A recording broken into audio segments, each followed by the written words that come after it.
Assalamualaikum warahmatullahi wabarakatuh. Di pertemuan kali ini kita akan belajar terkait dengan identifikasi asam dan basa dan juga pemisahan campuran. Untuk tahap yang pertama, kita terlebih dahulu mempelajari dan mempraktikkan serta mengidentifikasi asam, basa, dan larutan netral.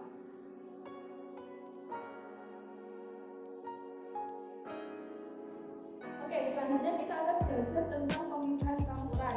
Seperti yang telah kita ketahui bahwa campuran adalah terdiri dari dua zat atau lebih. Maka untuk mendapatkan zat mutunya perlu dilakukan adanya pemisahan campuran. Nah, pemisahan campuran ini bisa dilakukan melalui sifat fisikanya.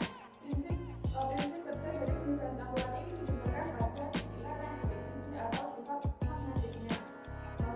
Dalam kehidupan sehari-hari, pemisahan campuran ini bisa digunakan untuk sebagai contoh pemisahan air atau pembuatan garam. Nah, pemisahan campuran yang akan kita pelajari ini nanti ada 6. Yang pertama ada filtrasi, yang kedua ada sentrifugasi, yang ketiga ada destilasi, yang keempat ada kromatografi, yang kelima ada kristalisasi, dan yang keenam ada sublimasi. Oke, pemisahan campuran yang pertama adalah filtrasi. Nah, pemisahan campuran secara filtrasi ini merupakan pemisahan campuran yang paling sederhana. Prinsipnya, pemisahan campuran secara filtrasi ini didasarkan pada ukuran zat partikel penyusunnya. Umumnya, pemisahan campuran secara filtrasi ini digunakan untuk memisahkan zat padat dan juga cairan. Nah, alat yang digunakan untuk menyaring disebut penyaring. Ukuran penyaring disesuaikan dengan ukuran zat partikel penyusunnya. Misalnya nih, kita akan memisahkan antara campuran pasir dan misalnya campuran pastikan zat penyaring yang digunakan menggunakan ukuran yang berbeda. Dalam penyaringan itu ada dua istilah, yaitu ada residu sama filtrat. Nah, apa sih residu dan filtrat? Nah, misalnya kita akan menyaring antara campuran pasir. Nah, zat yang tertinggal pada bagian penyaringnya itu disebut dengan residu atau pasirnya, sedangkan cairan yang mengalir pada bagian filtrasi itu disebut filtrat. Nah, jadi kesimpulannya, pemisahan campuran secara filtrasi ini pemisahan campuran zat yang tidak terlarut yang disesuaikan dengan ukuran yang didasarkan pada ukuran zat partikelnya dan zat yang dicampur. Selanjutnya ada pemisahan campuran secara sentrifugasi. Nah, pemisahan campuran secara sentrifugasi ini biasanya digunakan untuk pengganti filtrasi apabila padatan yang terkandung dalam campuran itu lebih halus atau lebih kecil. Nah, umumnya pemisahan campuran secara sentrifugasi ini digunakan untuk memisahkan sel darah merah dan sel darah putih pada plasma darah. Nantinya sel darah putih dan sel darah merah akan mengendap pada bagian bawah paru reaksi, sedangkan plasma darahnya berada pada bagian atas paru reaksi. Prinsip kerja dari pemisahan campuran sentrifugasi ini menggunakan gaya sentrifugal atau gaya memutar, sehingga pemisahan campuran ini diberi nama pemisahan campuran sentrifugasi. Pemisahan campuran yang ketiga adalah destilasi atau penggilingan. Pemisahan campuran seperti destilasi ini biasanya digunakan pada rumah tangga atau juga industri. Prinsip kerja dari pemisahan campuran secara destilasi adalah didasarkan pada titik didihnya. Untuk contoh pemisahan campuran secara destilasi pada industri adalah pemisahan minyak bumi. Kenapa kok minyak bumi? Karena minyak bumi itu terkandung dari berbagai komponen, sehingga kalau kita menginginkan misalnya premium, solar atau aspal, maka kita bisa menggunakan pemisahan campuran secara destilasi atau disebut dengan penggilingan. Pemisahan campuran yang selanjutnya adalah pemisahan campuran kromatografi. Pemisahan campuran kromatografi merupakan pemisahan yang digunakan untuk mengidentifikasi suatu zat dalam suatu campuran. Nah, prinsip kerjanya dalam kromatografi itu merupakan bagaimana suatu zat itu dapat dinilai kecepatan perlambatannya berdasarkan partikel yang dicampur pada medium yang diam dan medium yang bergerak. Contohnya adalah identifikasi penggunaan narkoba dan juga identifikasi adanya hasil pertanian yang telah tercampur atau telah tercemar oleh suatu zat atau biasa disebut dengan desinfektan. Selanjutnya adalah sublimasi. Sublimasi ini ketika adanya zat padat yang memimpin kemudian tercampur dengan zat lain yang tidak dapat memimpin. Sublimasi ini juga bisa disebut sebagai perubahan dari zat padat ke zat gas atau sebaliknya dari gas ke zat padat. Contohnya dari penerapan sublimasi ini dilakukan ketika pengamatan kita terhadap kapur barus yang digunakan secara terus-menerus dari awalnya yang berbentuk padat kemudian menjadi berbentuk gas atau mengeluarkan bau bahaya. Contoh selanjutnya adalah pemisahan iodium dengan garam. Selanjutnya pemisahan campuran kristalisasi. Pemisahan campuran kristalisasi ini digunakan untuk pemisahan zat padat yang terlarut dalam suatu larutan. Nah, metode yang digunakan merupakan pelarutan bahan dalam pelarut dan juga perbedaan titik buku yang digunakan. Kristalisasi ada dua, yaitu kristalisasi penguapan dan kristalisasi pendinginan. Contohnya adalah pembuatan garam di laut. Pembuatan garam di laut ini dilakukan ketika air laut itu ditampung dalam suatu wadah, kemudian mengalami adanya kristalisasi dengan bantuan sinar matahari.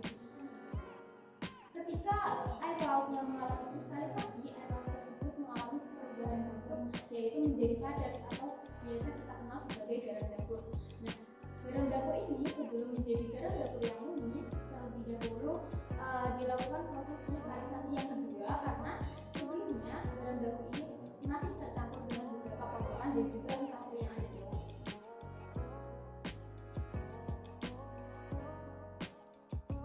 Baik adik-adik, di pertemuan kali ini kita akan melakukan percobaan asam basa. Kita akan mengidentifikasi beberapa larutan yang termasuk dalam larutan asam atau termasuk larutan basa. Di sini saya sudah menyiapkan beberapa bahan.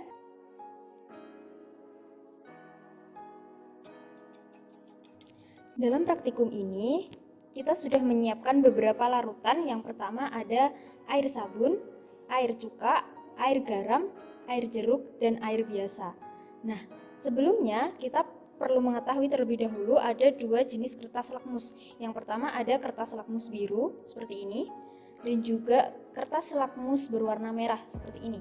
Seperti yang kita pelajari di pertemuan minggu lalu, ketika ada kertas lakmus berwarna biru, kemudian dicelupkan pada larutan dengan identifikasi larutan basa, maka kertas lakmus ini akan tetap berwarna biru. Tapi ketika kertas lakmus biru ini dicelupkan pada larutan yang teridentifikasi sebagai larutan asam, maka akan berubah menjadi warna merah. Begitu pula sebaliknya, pada kertas lakmus merah ini ketika dicelupkan pada larutan yang teridentifikasi asam, maka akan tetap berwarna merah. Tapi kalau misalkan kita celupkan dengan larutan yang telah teridentifikasi sebagai larutan basa, maka akan berubah warna menjadi warna biru. Nah, terlebih dahulu kita akan mengidentifikasi dari air sabun. Air sabun yang kita gunakan akan kita uji dengan kertas lakmus berwarna biru. Apakah berubah warna menjadi merah atau tetap berwarna biru? Silahkan diamati.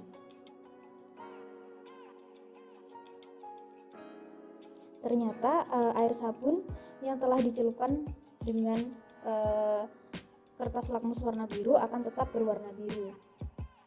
Sedangkan ketika air sabun, kertas lakmus yang dicelupkan dengan air sabun akan berubah menjadi warna biru. Sehingga bisa dikatakan bahwa air sabun ini merupakan jenis larutan basa. Selanjutnya identifikasi air cuka. Air cuka, kertas lakmus yang kita celupkan dengan air cuka, maka akan berubah warna menjadi kertas lakmus merah. Kemudian ketika kertas lakmus merah yang kita celupkan dengan air cuka ternyata tidak mengalami perubahan warna, sehingga bisa disimpulkan bahwa air cuka itu merupakan air yang bersifat asam. Selanjutnya adalah air garam. Kertas lakmus biru yang kita celupkan dengan air garam maka tetap berwarna biru. Sedangkan kertas lakmus berwarna merah yang kita celupkan dengan air garam, warnanya juga tetap merah. Hal ini disebabkan karena air garam merupakan larutan netral. tidak basa dan juga tidak asam. Selanjutnya adalah air jeruk. Kertas lakmus biru yang kita celupkan dengan air jeruk akan mengalami perubahan warna merah. Dan kertas lakmus merah yang kita celupkan dengan air jeruk tidak mengalami perubahan. Sehingga dapat disimpulkan bahwa air jeruk merupakan larutan yang asam. Selanjutnya yang terakhir adalah air biasa. Kertas lakmus biru yang kita celupkan dengan air biasa tidak mengalami perubahan. Sedangkan kertas lakmus merah yang kita celupkan ke air biasa juga tidak mengalami perubahan. Sehingga dapat disimpulkan bahwa air biasa merupakan larutan yang netral, sama seperti dengan air garam. Dari hasil percobaan ini bisa disimpulkan larutan asam terdiri dari air cuka dan air jeruk, sedangkan larutan basa terdiri atas air sabun. Larutan netral adalah air garam dan air biasa.